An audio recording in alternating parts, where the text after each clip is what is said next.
Hello friends, ultimate ரைடில் இன்றைக்கி நம்ம பார்க்க போகிறது சென்னையில் இருக்க புரோக்கன் பிரிட்ஜ். இந்த புரோக்கன் பிரிட்ஜ் வந்து பார்த்தீங்கன்னா சென்னை பெசன்ட் நகர்லேருந்து பின்பக்கமாக வரணும். ஸோ வந்தீங்கன்னா தியோசபிக்கல் சொசைட்டிக்கு பின்பக்கமாக வந்தீங்கன்னா இந்த புரோக்கன் பிரிட்ஜுக்கு வரலாம்.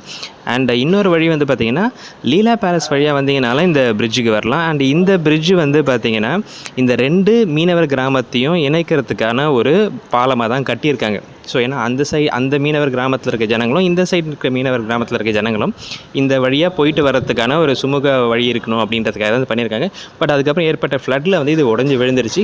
அண்ட் இன்னொரு முக்கியமான விஷயம் வந்து பார்த்திங்கன்னா இந்த பிரிட்ஜ் வந்து ஏற்கனவே ரொம்ப உடஞ்சி தளர்வாக இருக்கிற பிரிட்ஜுன்றதுனால இங்கே ஏறி மேலே வீடியோஸ் ஃபோட்டோஸ்லாம் எடுக்காதீங்க அப்படின்னு சொல்லி ஒரு போலீஸ் சைன் போர்டு வச்சுருக்காங்க.